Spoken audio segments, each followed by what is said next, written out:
Moisés, escolhido por Deus, ele guia seu povo da escravidão à liberdade. Mas qual é a verdade por trás do livro do Êxodo? 10 pragas terríveis assolaram o Egito há 3.000 anos. Existe uma força capaz de dividir o Mar Vermelho? A ciência por trás do Êxodo, para explicar o mistério bíblico.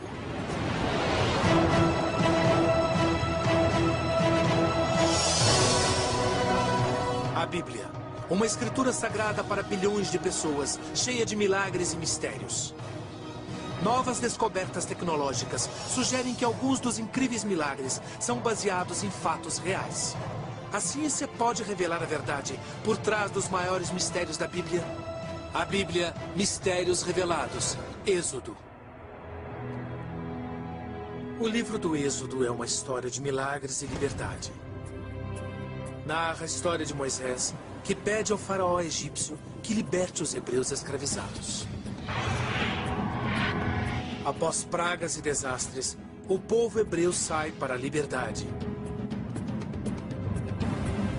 E é quando Deus divide o Mar Vermelho. A história atinge o apogeu com a entrega dos 10 mandamentos, as leis de Deus, no alto da montanha sagrada.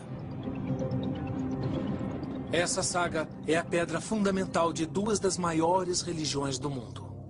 A narrativa do Êxodo é o fundamento do judaísmo e do cristianismo.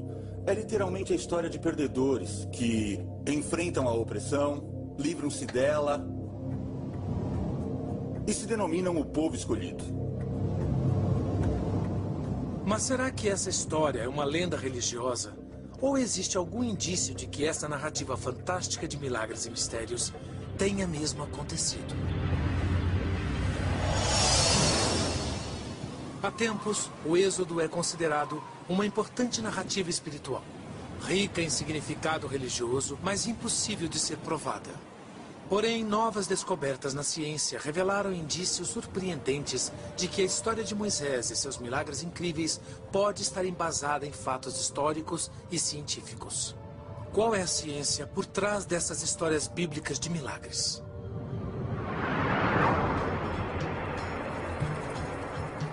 Para investigar esta questão, temos que começar com o único texto que existe: o livro do Êxodo da Bíblia hebraica. A história começa com o povo hebreu escravizado no Egito. A Bíblia não menciona a data deste período, e entre as descobertas da arqueologia egípcia, não há menção a escravos hebreus. Entretanto, há um indício que pode estabelecer um cronograma para a história de Moisés e o Êxodo. No Museu Egípcio do Cairo, alguns dizem que existe um sinal. Uma evidência física que pode provar a veracidade dessa história épica.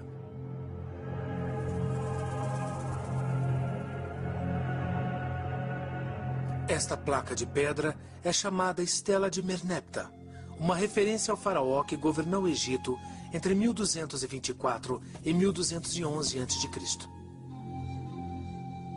A estela exulta as muitas conquistas do faraó. E na base da placa de 30 centímetros, os hieróglifos trazem uma afirmação surpreendente. Israel está destroçado. Trata-se da primeira menção inquestionável da palavra Israel.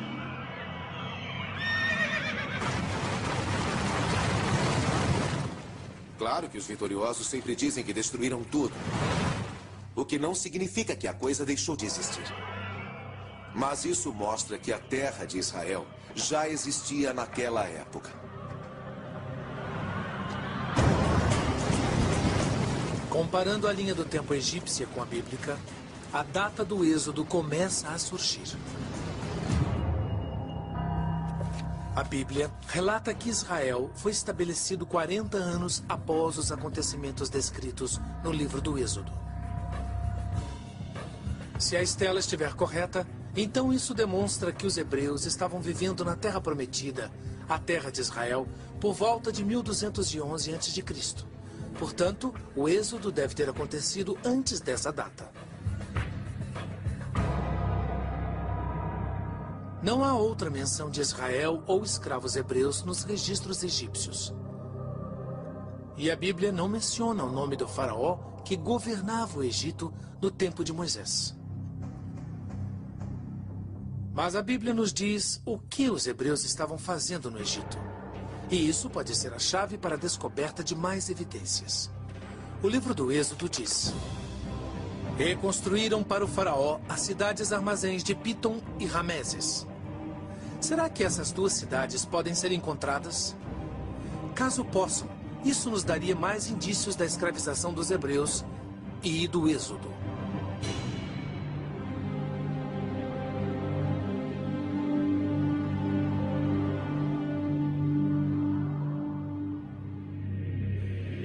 Escavações recentes no Egito revelaram o palácio de um faraó com enormes estátuas, onde atualmente fica a cidade de Cantir.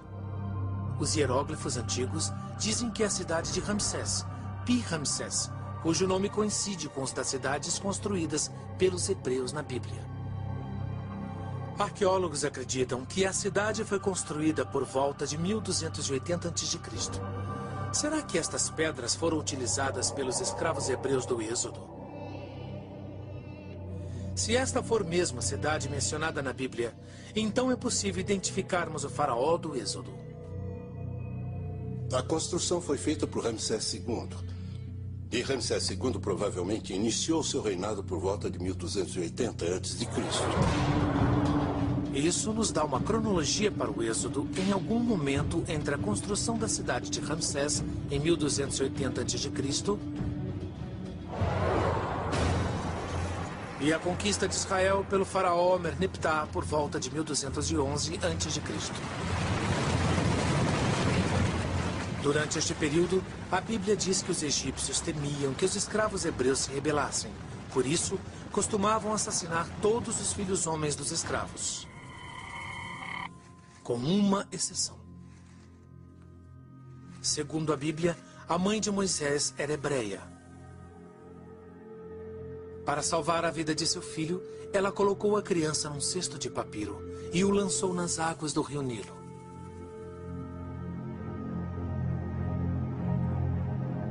Por sorte, a cesta e a criança foram encontrados pela filha do faraó. A Bíblia diz: ela o adotou por seu filho e lhe deu o nome de Moisés, dizendo: porque eu o tirei das águas.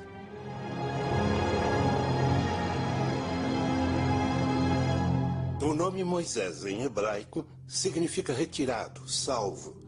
E reflete o fato de que Moisés foi retirado do berço nos juncos pela filha do faraó. Esse é o motivo do nome. Mas o nome Moisés pode nos dar outra pista para a história, pois Moisés não é um nome hebreu. A palavra como a pronunciamos, Moisés, significa filho de, em egípcio. Tome como exemplo Ramsés, que significa filho do deus do sol, Amon-Ra. Ou Tutmés, filho de Tut, deus da sabedoria. Uma das formas de entender o nome de Moisés é que ele foi batizado como filho de um dos deuses egípcios. Mas assim que passou a acreditar no Deus único de Israel, ele abriu mão desse nome e usou somente Moisés. Quando se tornou adulto, Moisés testemunhou seus irmãos hebreus escravizados pelos egípcios. Segundo a Bíblia, quando Moisés viu um egípcio maltratar e matar um de seus irmãos hebreus, vingou-se e matou o homem. A ação tempestuosa não só mudou sua vida, mas teve influência no destino de todo o seu povo. A Bíblia diz: Moisés fugiu para longe do faraó e se refugiou nas terras de Midian.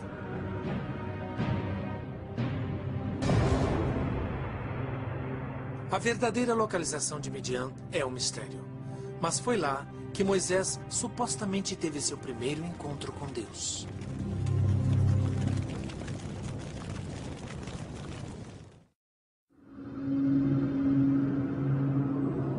No livro do Êxodo, Moisés deixa o Egito após assassinar um feitor cruel. Segundo as Escrituras, Moisés buscou refúgio em Midian, cuja localização exata nunca foi clara. Estudiosos costumam localizar Midian em algum ponto da península do Sinai, no Egito. A Bíblia diz que Moisés fez a primeira visita ao sagrado Monte Sinai quando estava exilado. Se o Monte Sinai fica na península do Sinai, então Midian também devia ficar lá. Além disso, a península se estende pelo Golfo de Suez, longe o bastante do Egito para servir de refúgio para um assassino fugitivo. Mas o professor Colin Humphreys, da Universidade de Cambridge, discorda. Ele acha que Midian não fica onde muitos acreditam. Para isso, se apoia nos grandes exploradores britânicos do século XIX. Se analisarmos todos os exploradores que passaram por lá, como Philby, Sir Richard Burton, todos localizam Midian do lado leste do Golfo de Aqaba. Antigos mapas de rotas comerciais descrevem uma terra chamada Madian, onde fica a Arábia Saudita. Os primeiros escritores cristãos falavam de uma terra chamada Madian, ou Midian, a leste do Mar Vermelho. Sendo um assassino fugitivo, Moisés deve ter viajado quase 500 quilômetros para ir do Egito até Midian. A Bíblia diz: "E o Senhor apareceu para ele numa chama de fogo que saía do meio de uma sarça. E Moisés viu que a sarça ardia sem se consumir." A sarça ardente é uma imagem estranha de Deus.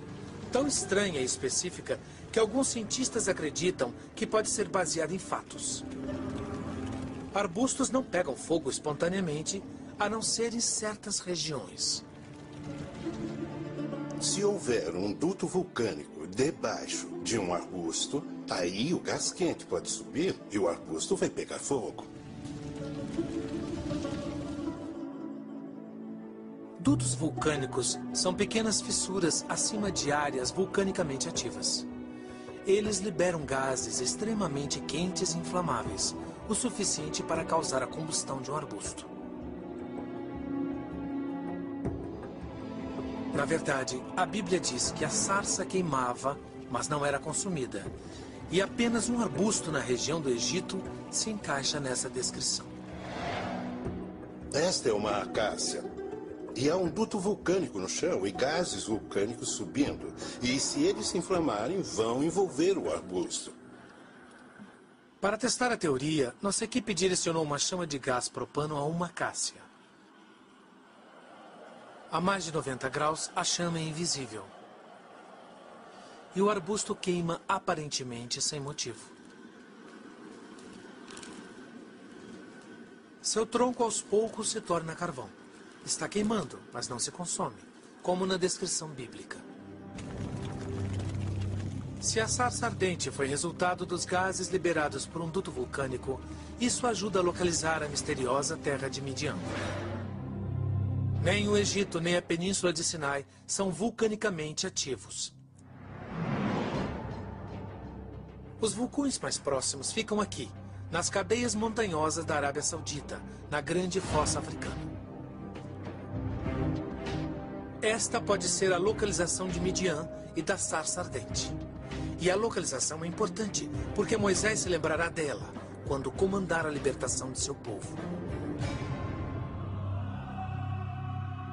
Quando Deus fala dentro da sarça ardente, diz para Moisés voltar ao Egito e liderar os escravos hebreus para a liberdade. Moisés volta para sua terra de origem, onde procura o faraó e diz: "Deixe meu povo ir." O faraó se recusa, e Deus diz: "Enviarei pragas sobre o faraó e sobre o Egito. Só então ele os deixará partir. Ele saberá que eu estendi minha mão sobre o Egito e deixará meu povo sair. 10 pragas: sangue, rãs, mosquitos, moscas, peste, feridas, chuva de pedras, gafanhotos, trevas e a morte dos primogênitos. 10 eventos devastadores que trouxeram horror e morte ao Egito."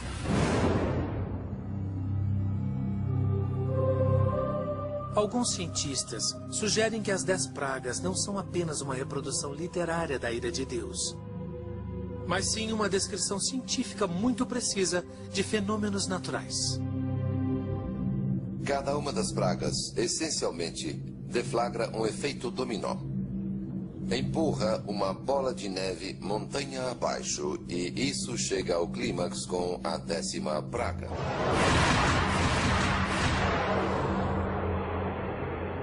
Na Bíblia, as pragas começam com: "E as águas do rio se tornarão sangue." Segundo o Êxodo, o rio Nilo ficou vermelho como sangue durante 7 dias e toda a vida aquática morreu.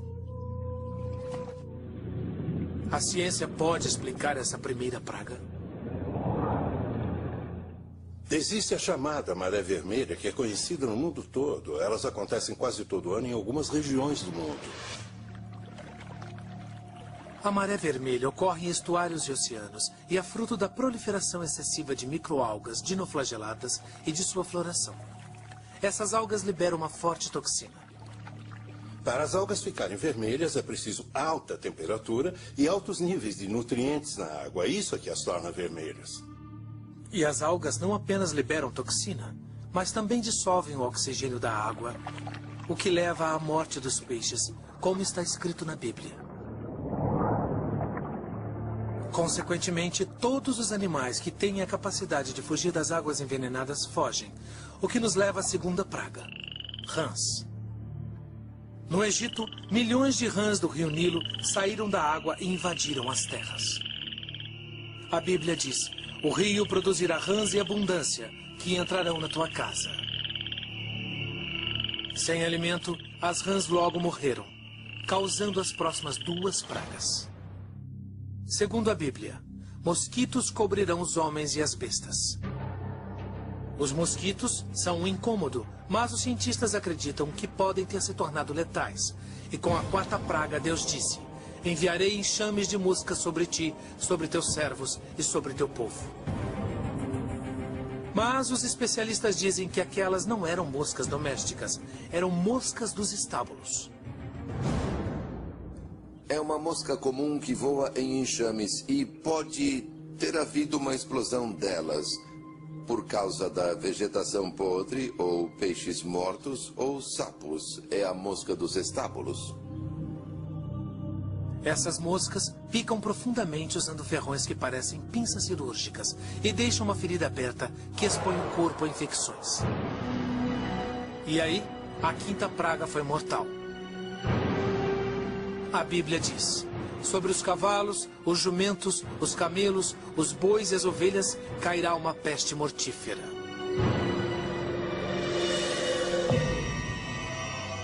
A peste que matou o gado e a criação foi resultado de um vírus patogênico espalhado pela picada dos mosquitos da 2ª praga.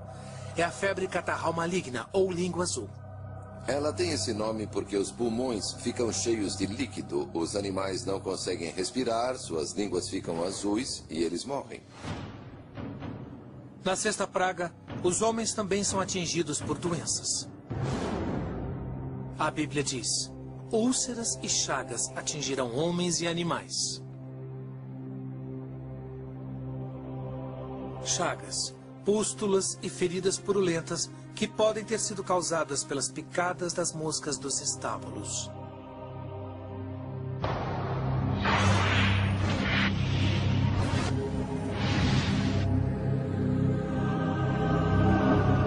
Mostramos que é possível que as 6 primeiras pragas estejam interligadas, mas o horror não termina aí. As próximas 4 pragas foram ainda piores e trouxeram a escuridão e a morte.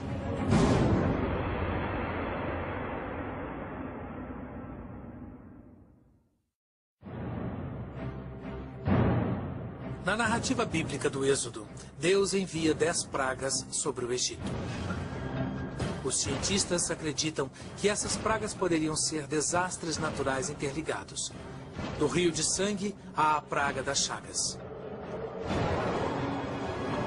Mas a 7ª praga veio do nada.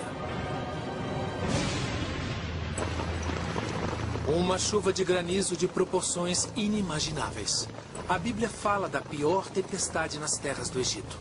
Embora não sejam comuns no árido norte da África, as chuvas de granizo já eram conhecidas por destruir os campos de trigo e de cevada do Egito. O frio e a umidade repentinos, num clima quente e abafado, criaram um ambiente ideal para a eclosão de ovos de insetos, e isso culminou na 8ª praga. Os gafanhotos. Como fazem até hoje, há 3.000 anos, no Egito, os vorazes gafanhotos do deserto, ou Schistocerca gregária, devoraram tudo o que crescia, levando a fome ao Egito.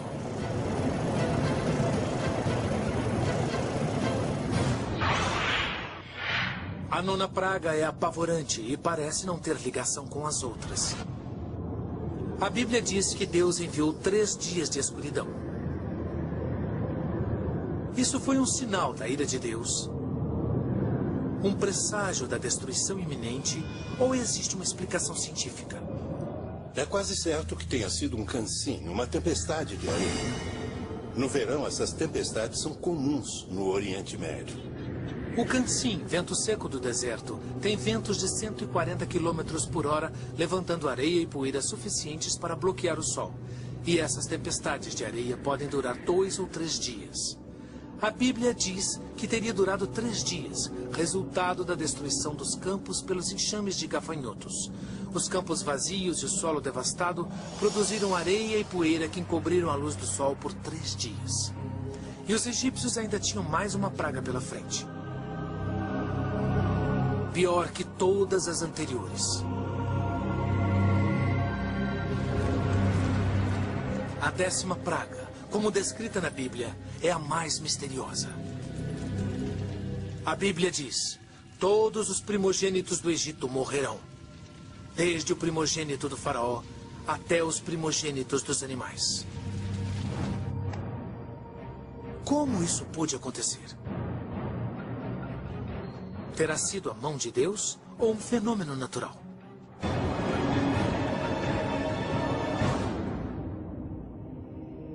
Para mim, a praga mais difícil de ser explicada cientificamente é a 10ª praga.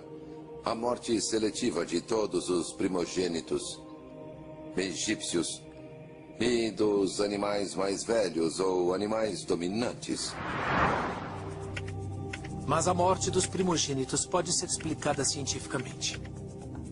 O epidemiologista John Marr estudou o texto bíblico e investigou as características das 10 pragas. Como um perito forense, Marr selecionou as evidências e concluiu que o assassino estava escondido no alimento estocado, já que as pragas anteriores tinham acabado com os alimentos. Os peixes estavam mortos e não podiam ser consumidos. Os animais estavam doentes ou mortos. Os egípcios não tinham mais comida. E as lavouras haviam sido devastadas pelos gafanhotos. Granizo e gafanhotos destruíram toda a colheita do ano. Isso forçou os egípcios a estocarem qualquer comida que restasse e tiveram que enterrá-la. E os grãos armazenados podem ter desencadeado a 10ª praga. Para demonstrar, o Dr. Marr nos leva às colinas da Virgínia, com um tonel de milho e um alambique tradicional.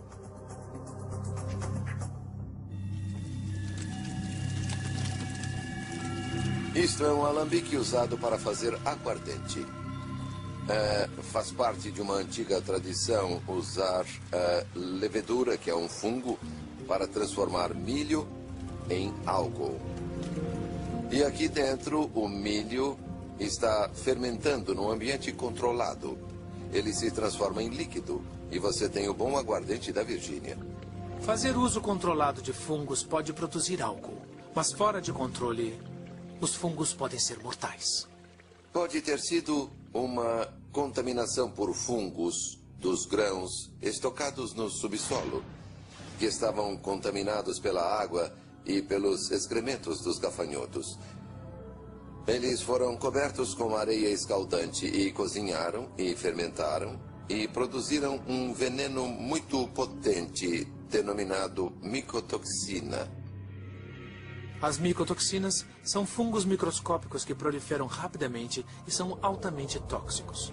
Muitas micotoxinas podem destruir o sistema imunológico e os órgãos que processam o sangue, que são o fígado e os rins. Até pequenas quantidades podem causar doenças e morte. Os 3 dias de escuridão da 9ª praga devem ter dado tempo suficiente para as micotoxinas se desenvolverem e infectarem somente as camadas superiores dos grãos estocados no subsolo. Se ingeridas ou mesmo inaladas, as micotoxinas podem matar de um dia para o outro. Mas isso não explica como a praga matou somente os primogênitos, entre homens e animais. Marr acredita que a resposta esteja numa antiga tradição. No Egito e em outros países do Oriente Médio, há uma tradição de que o filho mais velho ganha uma porção dupla. Nas sociedades tradicionais, o filho mais velho era alimentado primeiro para assegurar o futuro da família. O mesmo acontece entre os animais. Qualquer pessoa que viva numa fazenda em que haja cavalos, vacas e porcos sabe disso. Qual deles se alimenta primeiro? O maior? O dominante? Então, se os egípcios usaram os grãos para alimentar seus animais, os animais mais velhos e mais robustos morreram. Segundo essa teoria, somente a camada superior do estoque de grãos estaria infectada com a micotoxina. Esta camada alimentou os primogênitos, enquanto o resto da população comeu os grãos das camadas inferiores. Os que comeram primeiro, morreram. Os outros, não.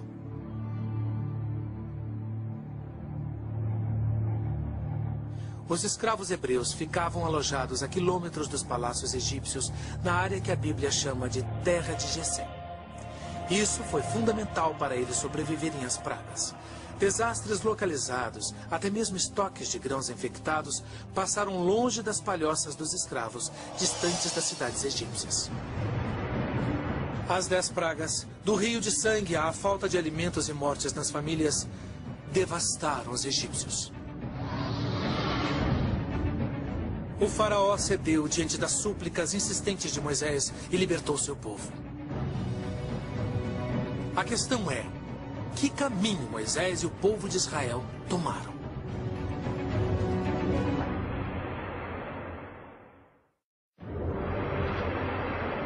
Nossa investigação científica sugere que a história bíblica de Moisés e das pragas do Egito é baseada em fatos. Se isso for verdade, o restante da história também pode ser.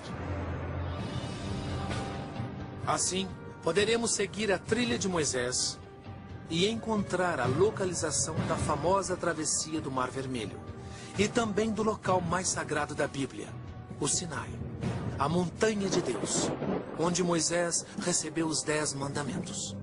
Minha rota mostra os israelitas saindo do Egito e entrando na península do Sinai. O Dr. Colin Humphreys e o Dr. Peter Williams, da Universidade de Cambridge, estudaram centenas de mapas antigos em busca desta rota sagrada. Como sabemos, o livro do Êxodo diz que o ponto de partida do Êxodo, que era onde o faraó vivia em seu palácio, foi um local chamado Rameses. Já sabemos que a cidade bíblica de Rameses ficava nas ruínas que os arqueólogos chamam de Cantir. Mas, para descobrir a rota do Êxodo, devemos voltar ao texto bíblico.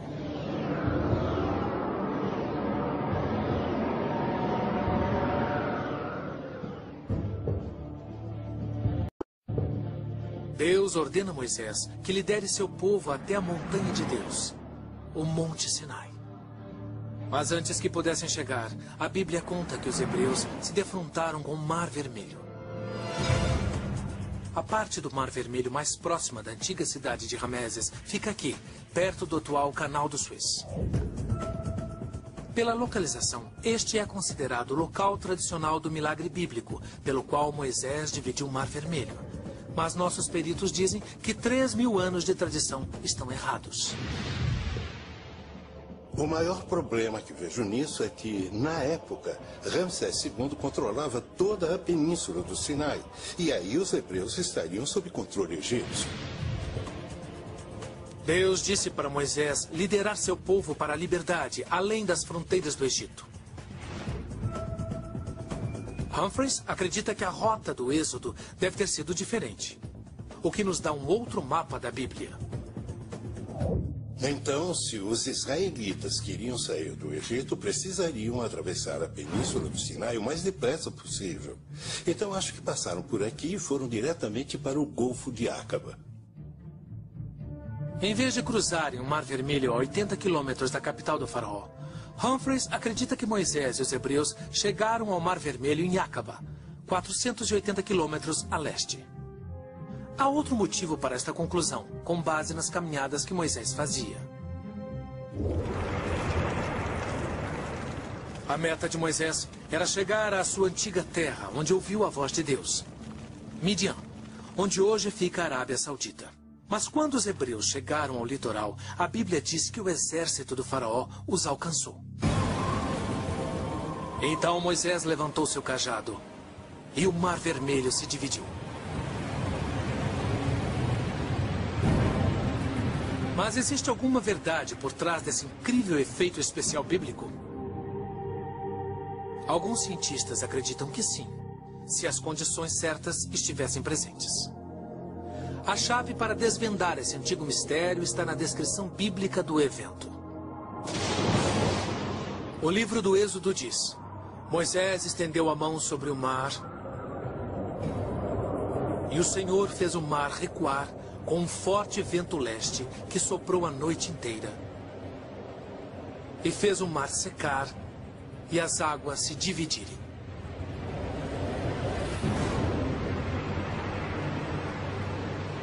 Para nós isso é... Não é uma prova, mas uma indicação de que talvez esse fenômeno tenha sido induzido pelo vento. O oceanógrafo Doron Noff sugere que a divisão do Mar Vermelho não foi um milagre instantâneo, mas um raro fenômeno meteorológico. Podemos ver no monitor a animação dessa teoria. É um fenômeno que acontece em águas rasas. Está vendo o vento soprando da praia para a parte mais funda? Se o vento for forte o bastante e o golfo raso o bastante, a água pode recuar tanto que as irregularidades do leito ficam expostas.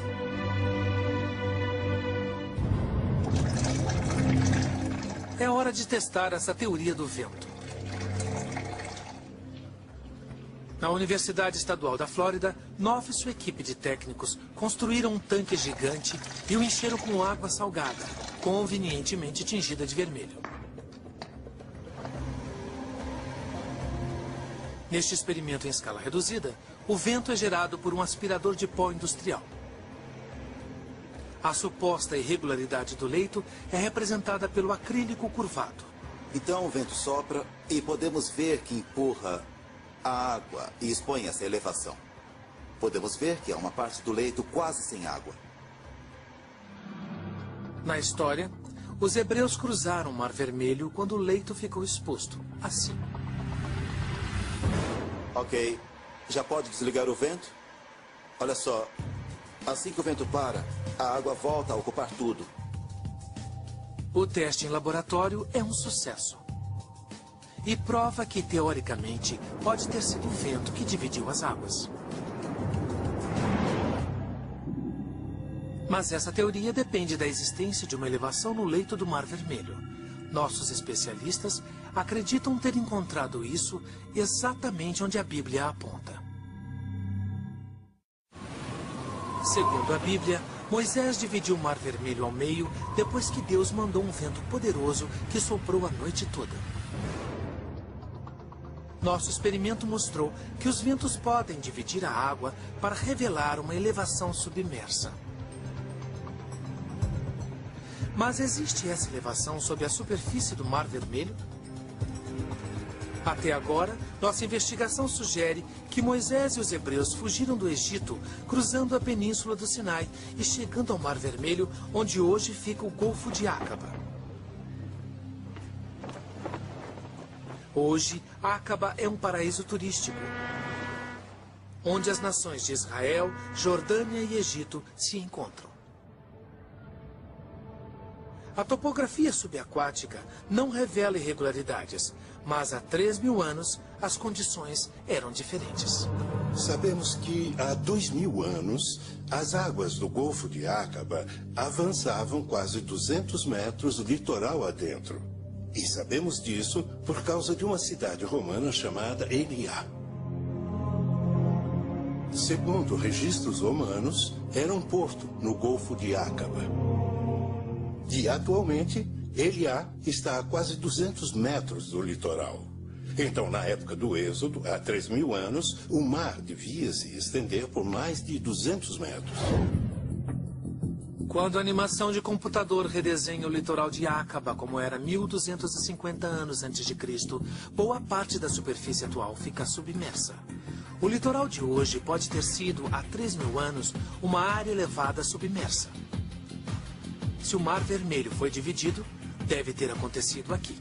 Acho que esse evento deve ter acontecido a uns 300 metros, onde hoje fica o Golfo de Aqaba. É um local ideal para esse fenômeno. Mas o Dr. Knopf queria ver se sua teoria daria certo num corpo de água de verdade. Agora é hora de subir as apostas e levar o experimento do laboratório para o litoral. No Golfo do México, na costa da Flórida, Doron Knopf planejou um experimento único que testará sua teoria do vento em escala maior. Se o experimento der certo, pode provar que o Mar Vermelho foi mesmo dividido como a Bíblia afirma. Estamos no Laboratório Marinho da Universidade Estadual da Flórida, bem atrás de mim. Tentaremos demonstrar como o Mar Vermelho pode ter sido dividido.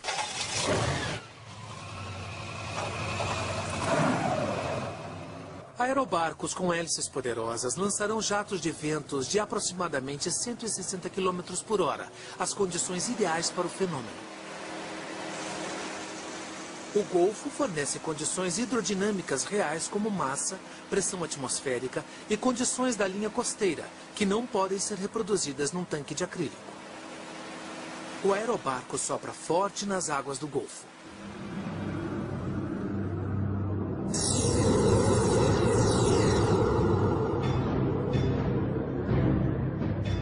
O experimento é um sucesso, mostrando que se o vento soprar com força e por tempo suficiente, pode dividir o oceano e revelar uma elevação do leito. Mas a Bíblia também nos diz que quando o vento parou de soprar, as muralhas de água desabaram e o exército do faraó se afogou. E quando nossa equipe faz o vento parar de soprar, vemos o que pode ter acontecido há 3.000 anos. A água volta. E quando volta, faz isso bem depressa. E a força seria igual a de um caminhão vindo a 60 ou 80 km por hora e atingindo você em cheio. Essa é a força que seria sentida. Foi um teste em pequena escala na Flórida. Não com todo o Mar Vermelho, mas prova que ventos fortes, soprando por tempo suficiente, podem dividir a água e expor parte do leito do mar.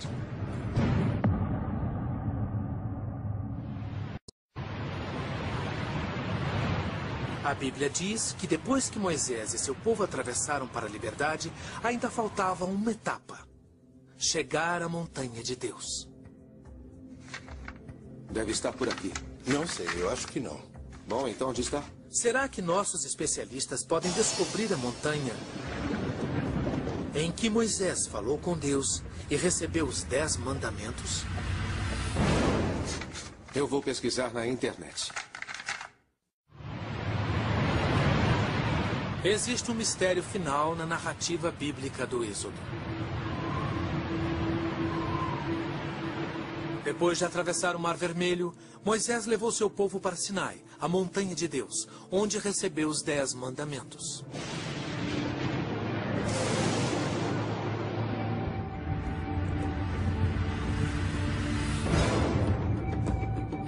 Existe um monte chamado Sinai na península do Sinai. Considerado um monte bíblico desde o século IV d.C., ele recebe milhares de peregrinos todos os anos. Mas, se nossa teoria estiver correta, este pico não pode ser o lugar onde Moisés recebeu as leis. Se o povo escolhido atravessou mesmo o Mar Vermelho em Acaba e não em Suez, o atual monte estaria a 250 quilômetros dos hebreus. Onde fica o verdadeiro Monte Sinai? O livro do Êxodo nos dá uma pista. Quando Moisés e os hebreus seguem as indicações de Deus. E o Senhor ia diante deles, de dia numa coluna de nuvem para mostrar o caminho. E de noite numa coluna de fogo para iluminá-los, para que caminhassem de dia e de noite.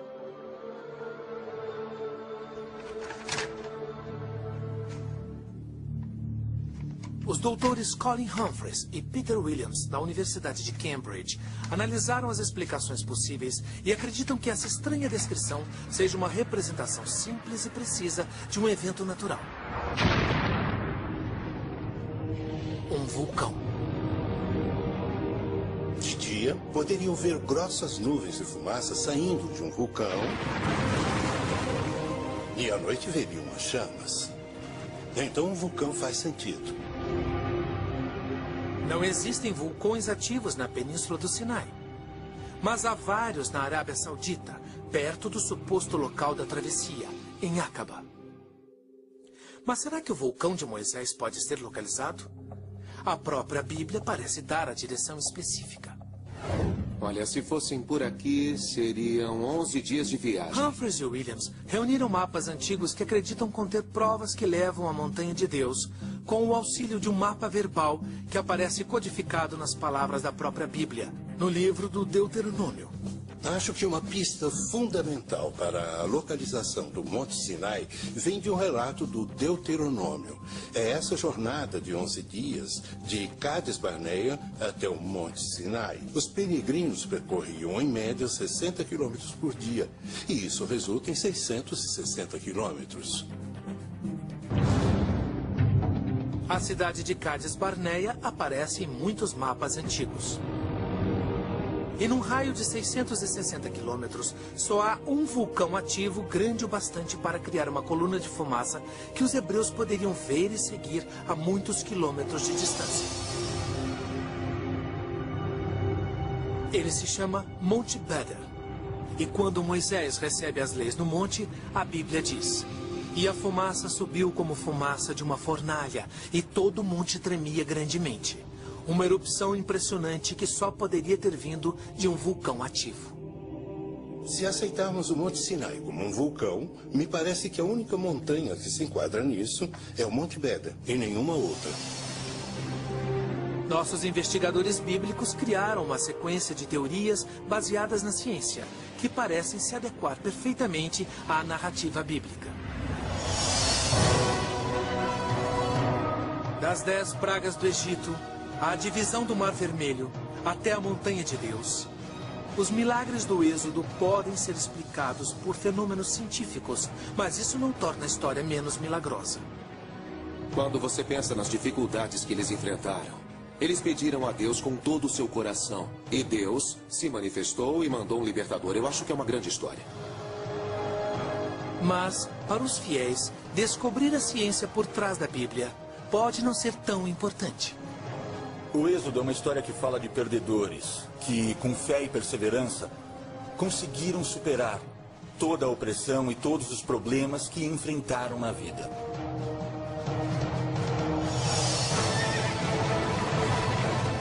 Os milagres do Êxodo contam uma história impressionante. É uma narrativa que continuará sendo contada enquanto as pessoas valorizarem a liberdade e enquanto a humanidade procurar sabedoria na Bíblia. Versão brasileira, Tempo Filmes, São Paulo.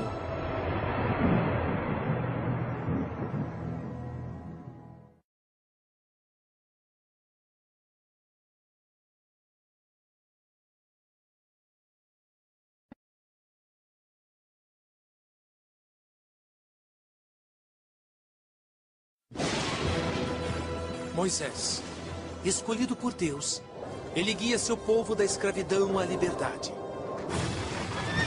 Mas qual é a verdade por trás do livro do Êxodo? 10 pragas terríveis assolaram o Egito há 3.000 anos. Existe uma força capaz de dividir o Mar Vermelho? A ciência por trás do Êxodo, para explicar o mistério bíblico.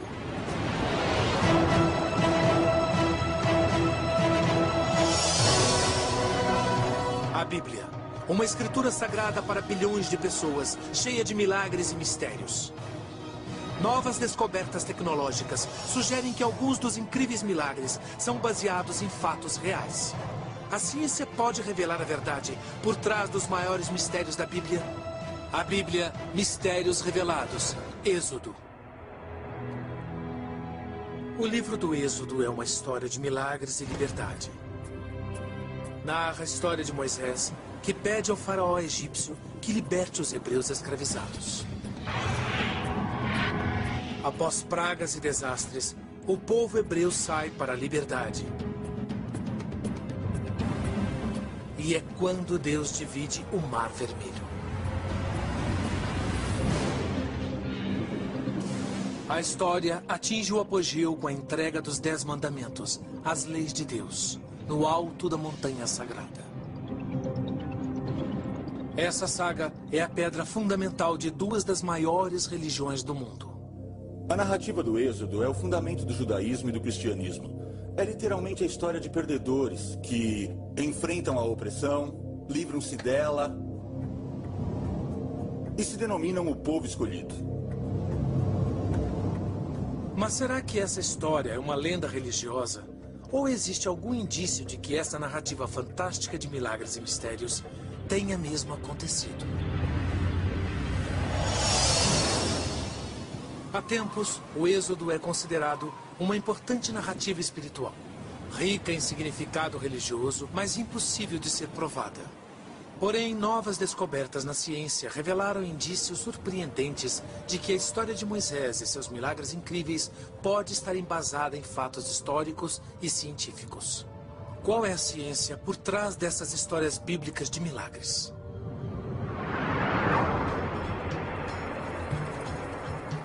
Para investigar esta questão, temos que começar com o único texto que existe: o livro do Êxodo da Bíblia hebraica. A história começa com o povo hebreu escravizado no Egito. A Bíblia não menciona a data deste período, e entre as descobertas da arqueologia egípcia, não há menção a escravos hebreus. Entretanto, há um indício que pode estabelecer um cronograma para a história de Moisés e o Êxodo. No Museu Egípcio do Cairo, alguns dizem que existe um sinal. Uma evidência física que pode provar a veracidade dessa história épica.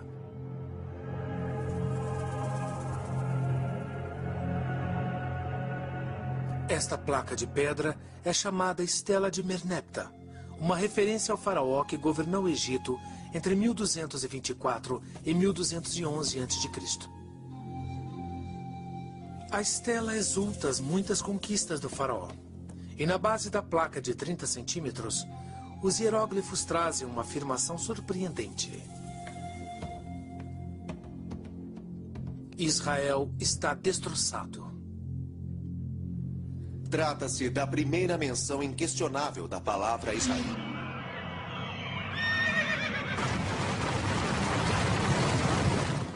Claro que os vitoriosos sempre dizem que destruíram tudo. O que não significa que a coisa deixou de existir. Mas isso mostra que a terra de Israel já existia naquela época. Comparando a linha do tempo egípcia com a bíblica, a data do Êxodo começa a surgir.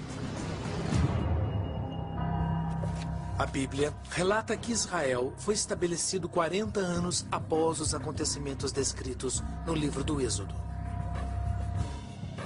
Se a estela estiver correta, então isso demonstra que os hebreus estavam vivendo na Terra Prometida, a terra de Israel, por volta de 1211 a.C., Portanto, o êxodo deve ter acontecido antes dessa data.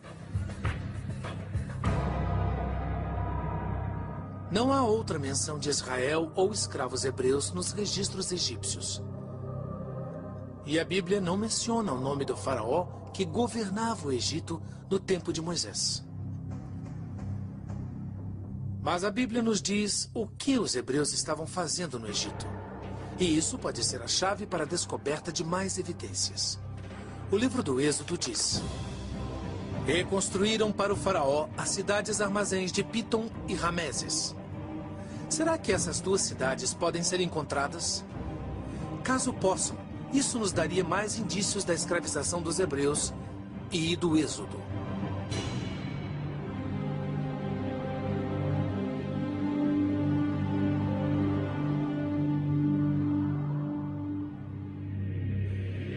Escavações recentes no Egito revelaram o palácio de um faraó com enormes estátuas, onde atualmente fica a cidade de Cantir.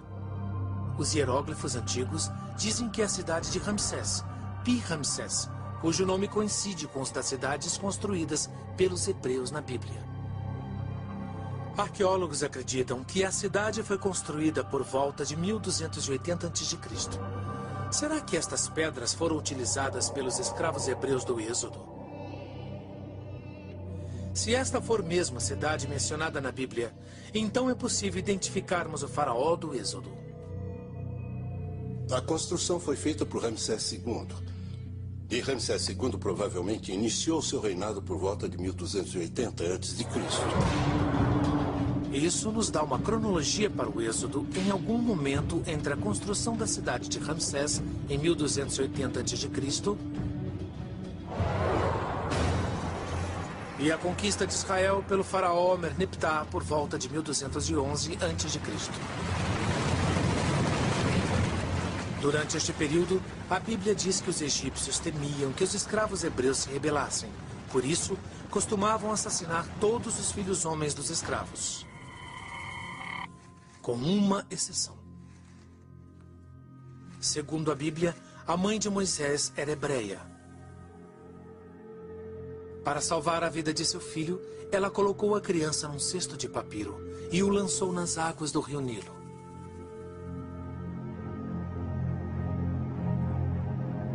Por sorte, a cesta e a criança foram encontrados pela filha do faraó. A Bíblia diz: ela o adotou por seu filho e lhe deu o nome de Moisés, dizendo: porque eu o tirei das águas.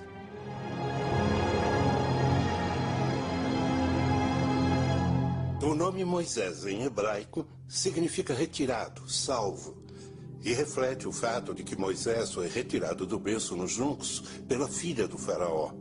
Esse é o motivo do nome. Mas o nome Moisés pode nos dar outra pista para a história, pois Moisés não é um nome hebreu.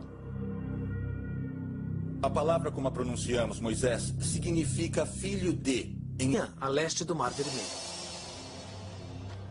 Sendo um assassino fugitivo, Moisés deve ter viajado quase 500 quilômetros para ir do Egito até Midian. A Bíblia diz: e o Senhor apareceu para ele numa chama de fogo que saía do meio de uma sarça. E Moisés viu que a sarça ardia sem se consumir. A sarça ardente é uma imagem estranha de Deus. Tão estranha e específica que alguns cientistas acreditam que pode ser baseada em fatos. Arbustos não pegam fogo espontaneamente, a não ser em certas regiões. Se houver um duto vulcânico debaixo de um arbusto, aí o gás quente pode subir e o arbusto vai pegar fogo.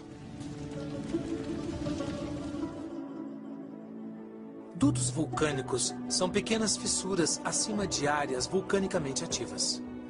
Eles liberam gases extremamente quentes e inflamáveis, o suficiente para causar a combustão de um arbusto. Na verdade, a Bíblia diz que a sarça queimava, mas não era consumida. E apenas um arbusto na região do Egito se encaixa nessa descrição. Esta é uma acácia. E há um duto vulcânico no chão e gases vulcânicos subindo. E se eles se inflamarem, vão envolver o arbusto. Para testar a teoria, nossa equipe direcionou uma chama de gás propano a uma acácia. A mais de 90 graus, a chama é invisível. E o arbusto queima aparentemente sem motivo. Seu tronco aos poucos se torna carvão. Está queimando, mas não se consome, como na descrição bíblica. Se a sarça ardente foi resultado dos gases liberados por um duto vulcânico, isso ajuda a localizar a misteriosa terra de Midian. Nem o Egito nem a Península de Sinai são vulcanicamente ativos. Os vulcões mais próximos ficam aqui, nas cadeias montanhosas da Arábia Saudita, na Grande Fossa Africana. Esta pode ser a localização de Midian e da sarça ardente. E a localização é importante, porque Moisés se lembrará dela quando comandar a libertação de seu povo. Quando Deus fala dentro da sarça ardente, diz para Moisés voltar ao Egito e liderar os escravos hebreus para a liberdade.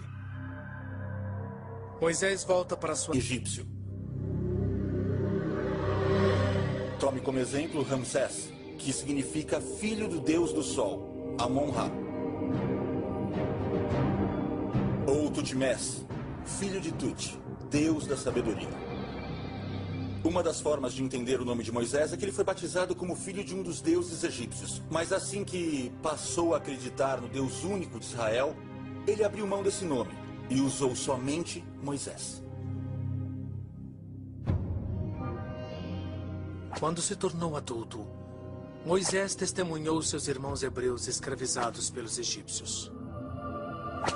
Segundo a Bíblia, quando Moisés viu um egípcio maltratar e matar um de seus irmãos hebreus, vingou-se e matou o homem.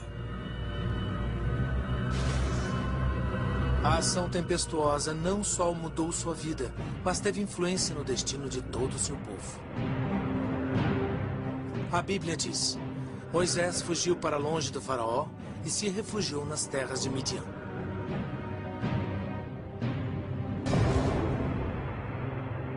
A verdadeira localização de Midian é um mistério. Mas foi lá que Moisés supostamente teve seu primeiro encontro com Deus.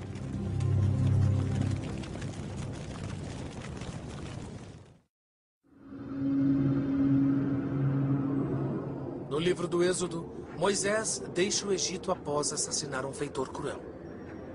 Segundo as Escrituras, Moisés buscou refúgio em Midian, cuja localização exata nunca foi clara. Estudiosos costumam localizar Midian em algum ponto da Península do Sinai, no Egito. A Bíblia diz que Moisés fez a primeira visita ao sagrado Monte Sinai quando estava exilado. Se o Monte Sinai fica na Península do Sinai, então Midian também devia ficar lá. Além disso, a península se estende pelo Golfo de Suez, longe o bastante do Egito, para servir de refúgio para um assassino fugitivo. Mas o professor Colin Humphreys, da Universidade de Cambridge, discorda. Ele acha que Midian não fica onde muitos acreditam. Para isso, se apoia nos grandes exploradores britânicos do século XIX. Se analisarmos todos os exploradores que passaram por lá, como Philby, Sir Richard Burton, todos localizam Midian do lado leste do Golfo de Aqaba. Antigos mapas de rotas comerciais descrevem uma terra chamada Madian, onde fica a Arábia Saudita. Os primeiros escritores cristãos falavam de uma terra chamada Madian, ou Midian.